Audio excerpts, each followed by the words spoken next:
Hello students, for today's exercise in video clip is about asset revaluation in IFRS. As we practiced already in class, in GAAP, the asset revaluation is never allowed. So once a company purchased asset, particularly long-term asset, if this asset value is fluctuating up and down, we don't change it until we sell it. But we have to test the impairment of this asset in GAAP. Okay, so this is the case when the company purchases land and then sell at some price. In GAAP, journal entry purchased for $100,000, and then the fair value of this land is keep moving, keep changing, and then when the company sells this land for $160,000, comparing $100,000 original cost, then okay, $60,000 is the gain. Okay, so we record this gain the last year and the comprehensive income, the income statement, and then we put this $60,000, the cash, and $6,000. There you go. Okay, but in IFRS, it's different. If the company has an option in IFRS, they can decide to follow the revaluation, or they can just follow the original cost. So let's start, assuming that the company followed the fair value revaluation. The purchase for $100,000. So land, it should be $100,000. Then cash, the same amount. At the year end, now we found $120,000. If a company decides to revalue every end of year, and that indicates that they're following the fair value option on the financial statements, then they can revalue this land by putting only the difference from the original cost. So $20,000 should be recorded. Again, $120,000 minus $100,000 original cost. So $20,000. Then you don't put the gain $20,000 like this, because this gain is not realized based on the accounting principle of the conservatism. It's not gain yet. But when the company recognizes loss, even though this loss is unrealized loss, company should record loss on the income statement. Okay, that is the same as the GAAP. So instead we put the gain. Now we put OCI, other comprehensive income. That other comprehensive income present below this net income. It's not included in the income statement, but it is included in the comprehensive income. Okay, and then this other comprehensive income is accumulated into accumulated other comprehensive income, as we discussed in class. Okay, now December 31st, year 3, year end at $70,000. Oh, now the value decreased. So how do you change? How do you put the journal entry? Let's put the easy one. The land. Now, let me create the financial statement corresponding the journal entry, the date of journal entry first. Land 100, then cash 100,000, and then land $20,000 increased on the debit, and then OCI. Now we have to put this $20,000. That is the unrealized gain, kind of unrealized gain. But until the realization, we want to not put this unrealized gain in the income statement, but separately other comprehensive income. We accumulate this other comprehensive income into the accumulated other comprehensive income. Okay, like this. Now, year end at $70,000, we found that the value of this land has been plummeted. So land, now how do we calculate it? So the value, we recorded $120,000 by the revaluation. So $120,000 minus, right, the $70,000. So the $50,000 of this rent should be reduced. Then how did we record it? So this $20,000 accumulated other comprehensive income is no longer exist because we lost the $50,000. So we have to put OCI, other comprehensive income, to remove this AOCI. How much is that? Right, the $20,000. $20,000. And then the last amount. Now, by reducing this $20,000 from $120,000 revalue, now the value of the land is reduced to $100,000, but the value of this new value of this land is 70. Now, by this amount, we have to record directly the $30,000 loss based on the conservatism. When you recognize this $20,000 gain is not gain, it is other comprehensive income. It is uncertain. But when we realize this when we recognize $70,000 revalue of this land, now based on the conservatism, we should directly record immediately $30,000 from the original cost of $100,000. Okay, so let's put this journal entry onto the comprehensive income statement and financial position. First, land should be recorded to minus 50,000, 70, and then OCI now should be removed by recording minus $20,000. The debit account, the income account on the debit side is negative. Okay, by doing so, this OCI should be accumulated onto the other comprehensive income. So we don't have any the accumulated other comprehensive income. And then lost $30,000. So lost $30,000. So we don't have any gain on that year. So lost $30,000 should be now corresponding to this the retained earnings.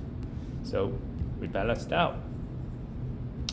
Now year 5 year end at $110,000. The value of this land is now recovered. So how do we put the land current time at this moment? $70,000 was the value of this land the previous year, right?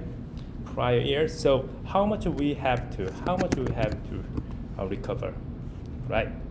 Just the 70,000 from 70,000 to 110,000 minus 70,000. So by this amount, the land should be recovered, right? And then now the value of $110,000 is $10,000 greater than original cost of $100,000. So we have to remember what the acquisition cost, original cost was. So OCI, because by this amount of gain is unrealized. Then how did you get it? 110,000 minus 100,000. And then what do you need here? Because the price has been increased from 70 to 110, but we only record income part 10,000. So this $30,000 or from $70,000 to original cost $10,000, $100,000 is $30,000. By this amount, now we should record the gain.